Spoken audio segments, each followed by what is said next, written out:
හොඳයි අදත් අපි වෙනදා වගේම අලුත් වීඩියෝ එකකින් මුණ ගැසෙනවා අලුත් තොරතුරක් ගැන කතා කරන්න.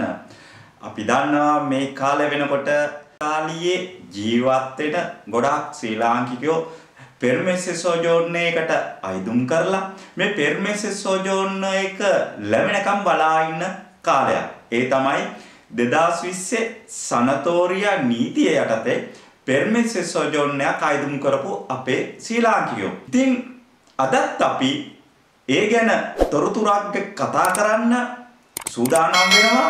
මොකද මේ වෙනකොට මේ පෙර්මෙස්සේ සොජෝර්නෝ එක ලැබෙනකම් බලාගෙන සිටිනවා ශ්‍රී ලංකාවට යන්න අවුරුදු ගානකින් ශ්‍රී ලංකාවට ගියේ නැති අපේ ශ්‍රී ලාංකික සහෝදර සහෝදරයන් මේ පෙර්මෙස්සේ සොජෝර්නෝ එක ලැබෙනකම් බලන් ඉන්නවා ලංකාවට යන්න තමන්ගේ දරුවන් දෙමව්පියන් බලා ගැනීමට. ඉතින් අදත් අපි මේ සනතෝරියා නීතිය ගැන කතා කරනවා නම් අපිට විශාල වෙනසක් නැහැ කතා කරන්න. නමුත් යම්කිසි පණිවිඩයක් ඔබට ලබා දෙන්න පුළුවන්. මොකද මේ පසුගිය සතියේ පාර්ලිමේන්තුවේ මේ ඉතාලි පාර්ලිමේන්තුවේ හරියට මේ ගැන කතා කරා. මොකද සනතෝරියා නීතිය 2020 ජුනි මාසයේ ඉඳලා මේ වෙනකොට තවමත් 126ක් පමණයි වැඩ නිම කරලා තිබෙන්නේ. ඒ වගේ මේ 126 වැඩ නිම කරන්නත් 850ක වැනි නිලධාරීන් අලුතෙන් මේ රැකියාවට මේ ප්‍රෙෆෙක්චුරා ආයතනවල ඒ වගේම අනිකුත් ආයතනවලට බඳවා ගත්තා. ඒ නිසාම තමයි මේ ටිකාරි ඉදිරියට ආවේ. ඒ වගේම තමයි එම නිලධාරීන්ගේ දැන් කොන්ත්‍රාත්තුව රැකියාවට බඳවා ගැනීමේ කොන්ත්‍රාත්තුව නිල කාලය අවසන් වෙලා තිබෙනවා. නමුත් එදා පාර්ලිමේන්තුවේ කතා කරපු දෙයින් අපිට පැහැදිලි වෙච්ච දෙයක් තමයි මේ කොන්ත්‍රාත්තුව නැවත අලුත් කරන බව. ඉතින් මම හිතනවා ඉදිරියේදී මේ බඳවාගත්ත නිලධාරී පිරිස තවදුරටත් මේ වෙනුවෙන් වැඩ රාජකාරී කරයි. මොකද සාමාන්‍ය පොඩි ප්‍රෙෆෙක්චුරා ආයතන වලින් තමයි 90%ක්වත් වැඩ නිම කරලා තිබෙන්නේ. ඒ කියන්නේ අපි උදාහරණයක් විදිහට අපි පියෂෙන්සා ගැන කතා කරොත් පියෂෙන්සා වල ආයුධම් කරලා තියෙනවා පෙර්මෙස්සේ සොජෝර්නෝ එකට 1500ක ප්‍රමාණයක්. එතනින් 1300ක ප්‍රමාණයක් මේ වෙනකොට වැඩ නිම කරලා පෙර්මෙස්සේ සොජෝර්නෝ එක ලබා දෙන්න සූදානම් කරලා තිබෙනවා. මේ උදාහරණයක් විදිහට මම කිව්වේ පියෂෙන්සා වගේ පොඩි පළාත්වල මේ කොහොමද 100ට කොපමණ ප්‍රමාණයක් වැඩ නිම කරලාද කියන එක. නමුත් අපි විශාල වශයෙන් අපි පොදු වශයෙන් කතා කරොත් මුළු ඉතාලියේම 130ක් අතර තමයි මේ වැඩ නිම කරලා තිබෙන්නේ. නමුත් මේ වෙනකොට ඉදිරියට මේ වැඩ ටික කරගෙන යන බව තමයි මේ ප්‍රධාන නිලධාරීන්ගෙන් අපිට ලබා ගන්න මේ ලැබෙන තොරතුරු අනුව. ඒ කොහොම වුණත් තවමත් අපි ඉතාලියේ ප්‍රධාන නගර වශයෙන් කතා කරොත් මිලානෝ, රෝම්, ටොරිනෝ, නාපෝලි වැනි මේ ප්‍රධාන නගරවල බලනකොට තාමත් සුළු කොටසක් තමයි වැඩ නිම කරලා තිබෙන්නේ. මොකද අපි මිලානෝ ගැන කතා කරොත් මිලානෝ 26000ක් අයිදුම් කරලා තිබෙනවා පෙර්මෙස්සේ සොජෝර්නෝ එකට. 2000ක් වැනි ප්‍රමාණයක් තමයි වැඩ නිම කරලා තිබෙන්නේ මේ මිලානෝ වල. ඉතින් අපි ටොරිනෝ ගැන කතා කරොත් ටොරිනෝ ප්‍රධාන නගරයක්, විශාල නගරයක්. ටොරිනෝ කියන්නේ 5000ක් අයිදුම් කරලා තිබෙනවා. නමුත් 800ටත් අඩු ප්‍රමාණයක් තමයි මේ වෙනකොට වැඩ නිම කරලා තිබෙන්නේ. කියන්නේ 850 800ක් අතර. ඒ වගේම අපි නාපෝලි ගැන කතා කරොත් නාපෝලි වල 18500ක් 18000 අතර තමයි අයිදුම් කරලා තිබුණේ. නමුත් තවම 650ක් වැනි ප්‍රමාණයක් තමයි වැඩ නිම කරලා තිබෙන්නේ මේ නාපෝලි වල. ඒ වගේම අපි රෝම් ගැන කතා කරොත් නම් ඉතාමත් කනගාටුදායකයි. රෝමේ ඉන්න ශ්‍රී ලාංකිකයන්ට කියනවා මේක තව ඔබේ බලාපොරොත්තු තියාගෙන ඉන්න. මොකද මේ ඔබගේ වරදක් වෙන්න බෑ. එහෙම නැත්නම් ඔබගේ දතෝරිදි ලවෝරගේ අඩුවක් වෙන්නත් බෑ. මොකද මේ රෝමේ ප්‍රෙෆෙක්චුරා ආයතනයෙන් තමයි තවම වැඩ ප්‍රමාද වෙලා තිබෙන්නේ. ඉතින් මේ වෙනකොට රෝම් නගරේ 16000ක් පමණ අයිදුම් කරලා තිබෙනවා පෙර්මෙස්සේ සොජෝර්නෝ 2020 සනතෝරිය නීතිය යටතේ නමුත් 100කටත් අඩු ප්‍රමාණයක් තමයි වැඩ නිම කරලා තිබෙන්නේ. විශාල අර්බුදයකට මුහුණ පාලා තිබෙනවා රෝම් ප්‍රපෙත්තුරා ආයතනය. මේකට හේතුව කුමක්ද කියන එක අපි දන්නේ නැහැ. මොකද නිලධාරීන්ගේ අඩුවක් තමයි මුලදී අපිට දැනගන්න පුළුවන් වුණේ. නමුත් නිලධාරී යම්කිසි ප්‍රමාණයක් කියන්නේ මුළු ඉතාලියටම 850ක් වැනි ප්‍රමාණයක් අලුතෙන් බඳවා ගත්තා. නමුත් රෝම් නගරයට කොපමණ නිලධාරී ප්‍රමාණයක් බඳවා ගත්තද කියන එක දන්නේ නැහැ. ඒ වගේම මේ කොවිඩ් වසංගතයත් එක්ක සෑම පළාතකම වැඩ 50%කටත් වඩා අඩුවෙන් තමයි කෙරුණේ. ඉතින් කොවිඩ් ප්‍රශ්නෙත් බලපානවා මේ වැඩ ප්‍රමාණය අඩු වෙන්න. හේතුවට ඒ කොහොම වුණත් තවම පෙර්මෙස්සේ සෝජෝර්නෝ නිකුත් කරලා තිබෙන්නේ 15000කටත් අඩු ප්‍රමාණයක්.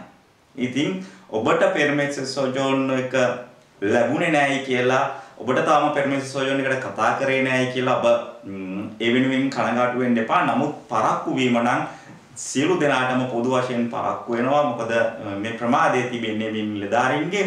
ඒ වගේම තමයි අපි කලින් වීඩියෝ වල කතා කරා ඔබ සූදානම් විය යුත්තේ කොහොමද? ඔබ සූදානම් වෙන්න ඕන කොහොමද?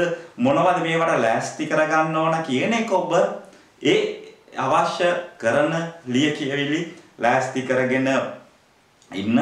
මොකද මේ ප්‍රමාදය තිබෙන්නේ ඔබගේවත් ඔබගේ දතෝර්ති ලවෝරගෙවත් නෙවෙයි. මේ ප්‍රමාදය තිබෙන්නේ මේ ප්‍රපෙත්තුරා ආයතනවල. ඉතින් මොකද අපට දැනගන්න ලැබෙන තොරතුරු අනිවාර්යෙන් ඒ විගසින්ම ඔබට ගෙන එන්න සෑම විටම මම සූදානම්. ඉතින් අපි බලමු තව ඉදිරියේදී මේ 2020 සනතෝරිය නීතිය යටතේ අයතුම් කරපු අයට පෙර්මෙස්සේ සෝජෝර්නයක් ලැබෙන්න ඉදිරියේදී මොන වගේ එහෙම නැත්නම් පෙර්මෙස්සේ සෝජෝර්න එක ලැබෙන්න පරක්කු වෙන්න ඉදිරියේදී මොන වගේ ප්‍රශ්න බලපායිද කියලා දැනට නම් තිබෙන ප්‍රශ්න තමයි මේ නිලධාරීන්ගේ අඩුවක්. ඒ වගේම මේ කොවිඩ් වසංගතයෙන් නිසා. ඒ කොහොම වුණත් මම හිතනවා 2020 සනතෝරිය නීතිය යටතේ අයදුම් කරපු ඔබට බලාපොරොත්තු තියාගෙන ඉන්න පුළුවන්. මොකද සමහර පළාත්වල Tamanට කාලය සහ වේලාව වෙන් කරලා ඉන්න කියලා කියන පුන්තමෙන්තයකට එන්න කියලා අත්සන් කරපු කට්ටිය ඉන්නවා. ඒ වගේම ඒවත් තැපැල් කරලා Tamanට තමන්ගේ ඇඟිලි සලකුණු ලබා දීමට දිනයක් ලැබිලා තිබෙනවා. ඉතින් මේ වගේ තොරතුරු අපිට ලැබුණා.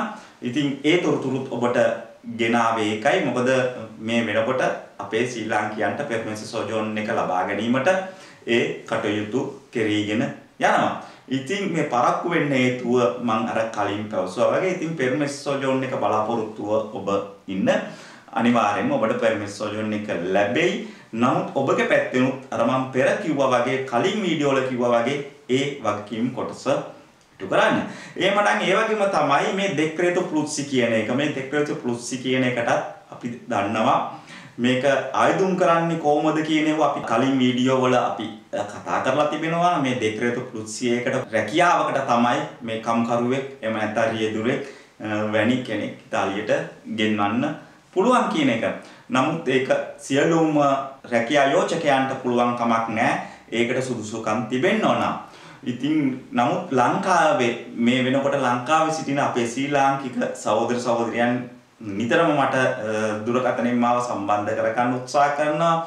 ඒ වගේම මේ මැසේජ් හරහා මේ කෙටි පණිවිඩ හරහා මාව සම්බන්ධ කරගන්න බලනවා. ඉතින් මේ අයටත් ඉතාලියට එන්න ඕන කියලා කියනවා. කොහොමද එන්නේ කියලා. ඒ වගේම සමහර අය මේ වෙනුවෙන් අයදුම් කරලා තිබෙනවා. ඉතින් මේ කොහොම වුණත් ටික පරිස්සමෙන් කටයුතු කරන්න. ඒ කියන එක තමයි මේ මම කෙටියෙන් ඔබට කියන්නේ. මොකද මම කවදාකවත් මුදල් ගනුදෙනු ගැන කතා කරන්නේ නැහැ. ඒ නිසා ඔබ මුදල් ගනුදෙනු කරනවා නම් පරිස්සමෙන් කරන්න කියන එක තමයි කියන්න තියෙන්නේ. මොකද සමහර අය ආනවා මෙච්චරක් ඉතාලියට ගන්නවා කිව්වා මෙච්චරක් ගන්නවා කිව්වා මේම වීසා දෙනවයි කිව්වා මේ වීසා වලට සූදානම් වෙන්න කියන. ඉතින් මේ සම්බන්ධව පැහැදිලි විස්තරයක් කියන්න නම් මට පුළුවන් කමක් නැහැ. කොහොම වුණත් ඔබගේ විශ්වාසය අනුව ඔබ කටයුතු කරන්න. ඉතින් මේ දෙක්‍රේතු ප්ලුස්සි කියන එක වසරක් පාසාම එන නීතියක්. නමුත් මේක පාර්ලිමේන්තුවේ සම්මත වෙච්ච එකක්. ඉතින් මේ ඉතාලියට කම්කරුවන් ගෙන්වා ගැනීමට. නමුත් මේක කෙනෙක් ගෙන්න ගන්න ඒ සුදුසුකම් තිබෙන රැකියා යෝජකයෙක් සිටිය යුතුයි. නමුත් වෙනත් මාර්ග වලින් සම්බන්ධ වෙනවද ඒවා මම කිසිම දෙයක් දන්නේ නැහැ. මේ කොහොම වුණත් ඔබ මම පෙර කිව්වා වගේ යම් කිසි මුදල් ගනුදෙනුවක් කරනවා නම් පරිස්සම් වෙන්න කියන එක තමයි එය ඔබගේ උදටම විශ්වාස නම් පමණක් ඔබ මේ දේවල් කරන්න. මොකද අපිට කිසිම වගකීමකින් ඒ ගැන පවසන්න විදියක් නැහැ. ඉතින් ඩෙක්‍රේට් + එකට ආයුධම් කරපු කෙනෙක් ඉන්නවා නම් ශ්‍රී ලංකාවේ ඔබට පුළුවන් ඔබගේ ඒ රැකියා යෝජකයාත් එක්ක සම්බන්ධ වෙලා දැන් තිබෙන තත්ත්වය ගැන ඒ අයත් එක්ක කතා බහ කරලා දැනගන්න. ඒ කොහොම වුණත් මේ ඩෙක්‍රේට් + කියන එකත් මේ 2020 සනතෝරිය කියන එකත් අපි ෆැමිලියාර් එකක් ආයුධම් කරත් ඒ වගේම අපි ඉතාලි පුරවැසිභාවය ගන්න ආයුධම් කරත් මේ සෑම දේවල්ම එකම ආයතනයකින් තමයි සිද්ධ වෙන්නේ. ප්‍රෙෆෙක්චුරා ආයතනයෙන් සිද්ධ වෙන්නේ. අම නගරයකම තිබෙන ප්‍රෙෆෙක්චුරා ආයතනයෙන්. එතනින් අපි දන්නවා මේ නිලධාරි ප්‍රමාණයක් ඉන්නවා නම් මේ නිලධාරීන්ගේ ඒ සිටින ප්‍රමාණය තමයි මේ සෑම අංශයකටම බෙදලා යන්නේ. ඉතින් පරක්කු වෙන්න හේතුවත් විශේෂයෙන්ම මේ නිලධාරීන්ගේ අඩුවක් සහ මේ කොවිඩ් ප්‍රශ්නේ වෙන්නේ නැති. ඉතින් යම්කිසි කෙනෙක් මේ මම පෙර කියපු දෙයකට ආයුධම් කරලා තිබෙනවා නම් බලාපොරොත්තු තියාගෙන ඔබ ඒ ගැන ඉන්න. එහෙමනම් මේ වීඩියෝ එක ඔබ බැලුවා වගේම තව කෙනෙකුට බලන්න ෂෙයා කරන්න. අපි අලුත් වීඩියෝ එකකින් මුණ ගැසෙමු.